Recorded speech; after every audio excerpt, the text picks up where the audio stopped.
Biggest screw up I've ever had, or the biggest way I've been screwed over, is only by myself, and that's losing like tens of thousands of pounds, and it goes to court and you win anyway. Hello, I'm Hayden.Bloomfield and welcome to the channel. So this week is the biggest lessons that I wish someone had taught me before I started in business, that I'm now going to share with you, in the hopes that if you are looking at starting a business, or if you've just started a business, these might be really valuable, really helpful to know. And as well, what I'll do at the end is add in a few little exercises or little ideas to share with you that you could do now in sort of preparation to avoid them, or to certainly ease how difficult they can be. So let's get started. Firstly on the list is, it's kind of, despite trying to be positive and always being optimistic, is you will be screwed over. You will pretty much, there will be a time when you will be screwed over by someone. You won't necessarily see it coming, and that may be due to ignorance, or it may just be that they manipulated you in some way.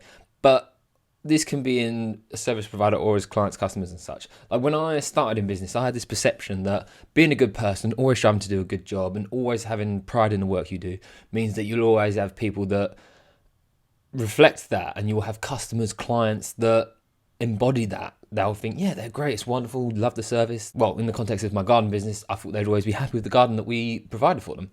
And yet that's not the reality. And this is something, I suppose it's different in every business. In my experience, it's something that gardening is so subjective and so creative that people have got different understandings. Even now, like we're hitting the spring, and just certain things that I'm, from my own knowledge of horticulture, I'm going, right, okay, I won't do that just yet. I'll give it a few more weeks because I know that this plant will benefit from this plant will benefit from that. I won't prune it just yet. And then I have customers saying to me, like, why haven't you done this? Why is this not done? Like, you need to get this done. I'm like, whoa, we're a bit early. I wouldn't do that yet. And so a lot of it just comes from people's different understandings. Again, where I said it's so subjective about planting something in some way or laying out the garden in a certain way, people can have different ideas.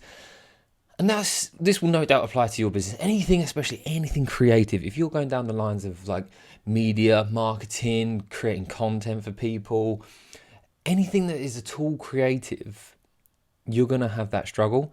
And I think it's a bit different when you deal with business or you deal with sort of the general public. It can be a different experience, and as well depending on what kind of personal level, because I think this is something that I was always talking to my business coach about, I talk to my therapist now about, but it's something that I don't feel that they've experienced. But then I guess not in their profession now, whereas other businesses definitely. My business coach had run many restaurants, and yeah, always experienced this kind of thing. The amount of times he just had to like take it over the shoulder and just accept that they're going to get a free meal tonight because they decided to complain. It is something that will happen to you. It could happen in small or large. It's just trying to see it coming and trying to weigh up. Because, I mean, luckily for me, I suppose luckily unluckily, the biggest screw up I've ever had, or the biggest way I've been screwed over, is only by myself, and that's losing like tens of thousands of pounds. But I have been like screwed over to the point where I've like paid over 4 figures to people and just found out that I'm not really getting anything. But then I have had it where I've been taken to court and such by customers and clients over different, well, I say this happened once. It's something that you truly believe you did everything you could, and then when you look back at the evidence, you're like, yeah, I did the right thing.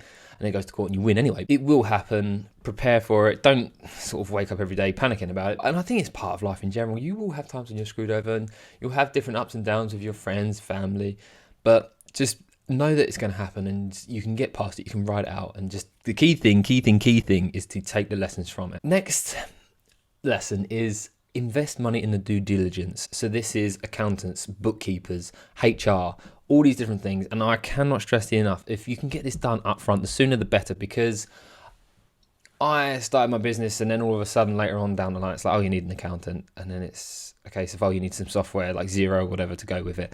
And you think, well, I've now got to work this all out, and then we've got a load of backlog to sort out. Whereas if you can just sit down with those people right at the start, if you haven't got the money, it's a barrier for you, but just try and be as organised as you can and keep all the information. Especially when it comes to like employing people, is like speak to HR consultants, speak to specialists, speak to people in the know, have a lawyer, have a solicitor, get to know these people, build those connections and accept the value that they bring. And this is something that I struggled.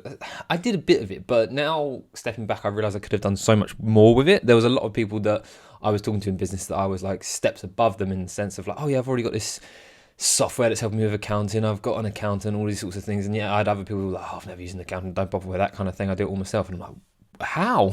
What? Yeah, I'd wish, looking back, or the lesson that I wish had been taught, I say this, but I still love the journey that I've been on, and that's what makes it unique. But just something that I would want to give to you as this lesson is do the due diligence.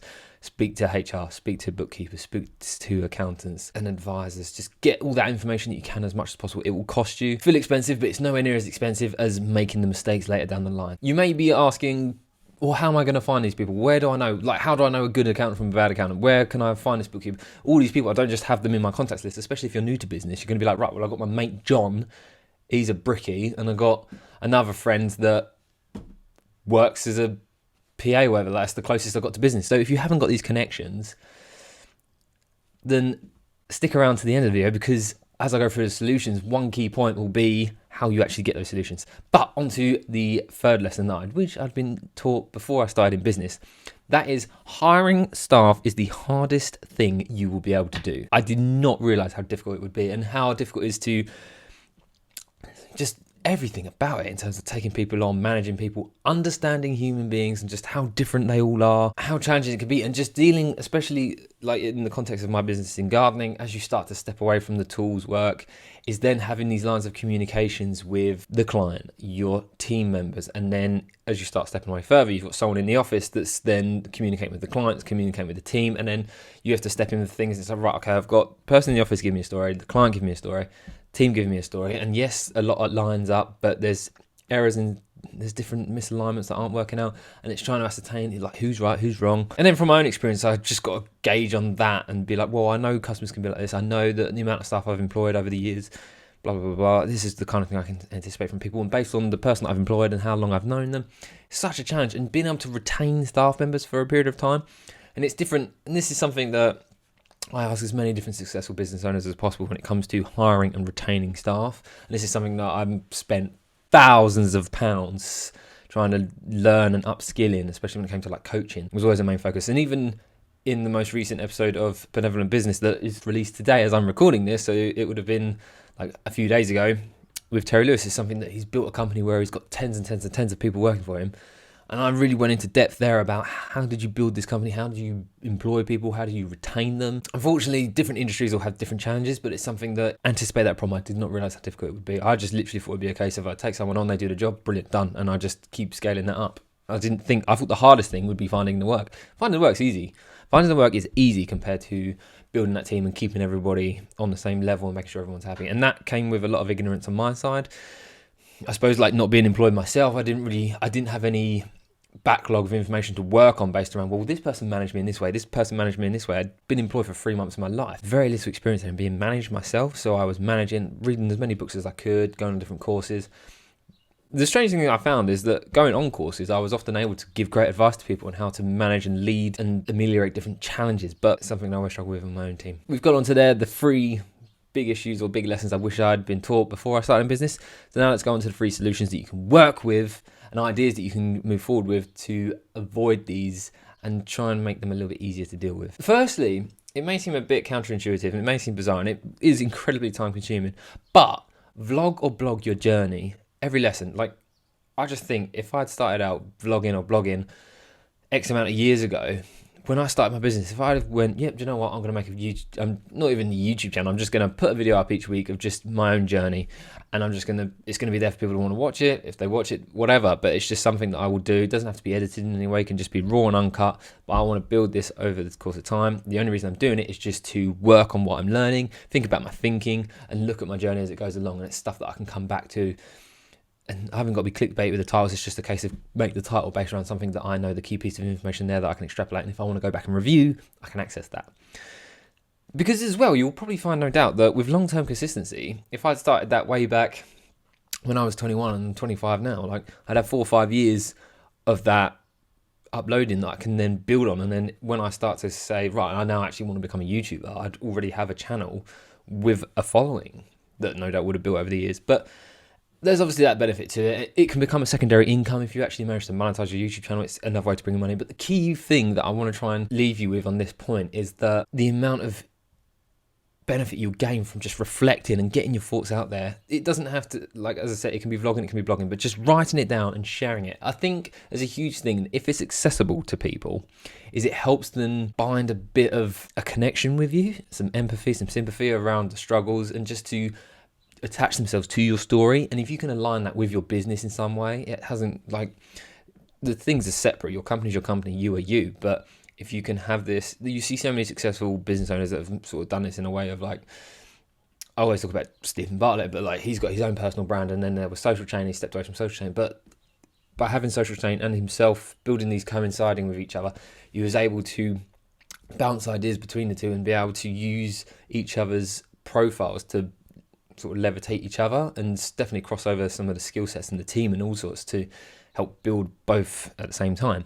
And the biggest thing is just going to be what you can have in development, and you may not want to share it, so it could just be a case of you journal, but just having something to note down all of these. But I do think there's a key thing in sharing it when it comes to recruiting staff. If you have got a platform that you've grown and people are fans of you, they will want to join you on your journey. And so that could be a thing of when you're trying to employ people, that if you've got this channel that you've been vlogging on for 3 years, suddenly people are like, I want to work for this guy. I've been following him for 3 years. I love the story. I'm really connected. I want to be part of it. And so that'll make it a lot easier. And as well, when people are looking at a place to go to, people do their research. And as I said, like one of the points is due diligence. Even when you're looking for a job, is doing due diligence. And people will do that. If you've got a lot of content out there to share, and it applies the same to customers, everyone, anyone that comes in contact with your business, if you've got a plethora of content out there, completely open, completely honest, and this can even bode well if you do have issues. If someone starts to make a complaint or wants to spread FUD about you, or if there's someone that's got a problem, is if people research your business or yourself personally online and they find one piece of content and it's a review and it's really bad, someone's said how like awful you are, how you cut corners, how you overprice and all this sort of thing, that's going to be the only piece of information people can extrapolate. Whereas if you've got hundreds of videos, you've been vlogging every week about your journey, you've been blogging every month, you've been talking to people and sharing those online, as well as the company's content, you've got photos of what you've done, videos, testimonials, just building up this portfolio of content will do so much to help you. So really dragged on about this point, but it's really key. And I found later on it's something that I don't like the idea of looking back and saying what would you change, but one thing that I would change if I was pinned down to make a decision on that is sharing that journey, is creating content around it and just doing more and more and more with content. Next solution is quite broad, but it's understand people's motivations and inspirations and gauge what incentivizes them. This could be like with studying psychology, especially like around human behavior, whether that's reading books, taking classes, or even if you're watching this way back and you're still in school, think about that around your options. Because if you're unsure about what you want to pick for your options, if you're unsure about what you want to do for a career, if you know how to communicate really well and you know what people need from you in a certain situation based around your understanding of human behavior, you will be able to apply that to any industry, any skills. It is a fundamental skill set to have. And especially if you're going to start in business, if you can communicate really well with people and understand who you need to be for them, you'll do really well. When it comes to trying to sell yourself, when it comes to closing clients, when it comes to recruiting people, if you can motivate and lead people, inspire them, it will do so much. Especially if you can look into different like psychological profiles. I've done one called disc profiling. There's so many different ones that are accessible and they can be free. You can pay for some, but again, it's something that I think you're not really throwing money away if you invest in this, because you'll learn so much from it. But if you can get to know your own personality, and then with people, if you can get them to take these certain tests, like as you employ people, build a team, that will really help you to get an understanding of each other and know what motivates, what incentivizes, and how to communicate to get the best from each other.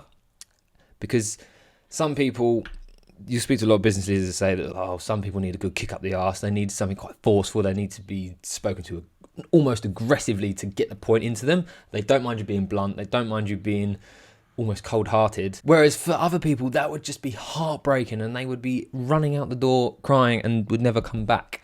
They need that softer approach. They need to have more of a conversation into it. It needs to be gentle. And it's not that either is right or wrong. It's just a case of we're different. Our psychological infrastructure is different, and how we sort of interpret information and therefore act and respond to it is all different. So it's about understanding human behaviour so much more. And that's something that it would have been helpful for me to do a lot sooner. And like going back looking at school, I would have picked psychology as an option as soon as I could and put more effort into learning about it. The third solution I've got for you is, as I alluded earlier, I said stick around to the end because there is going to be some hugely valuable insights here on how to resolve some of these issues. And of course, if it is valuable for you, make sure to like and subscribe to the channel so you get plenty more videos around it. And the last one is network.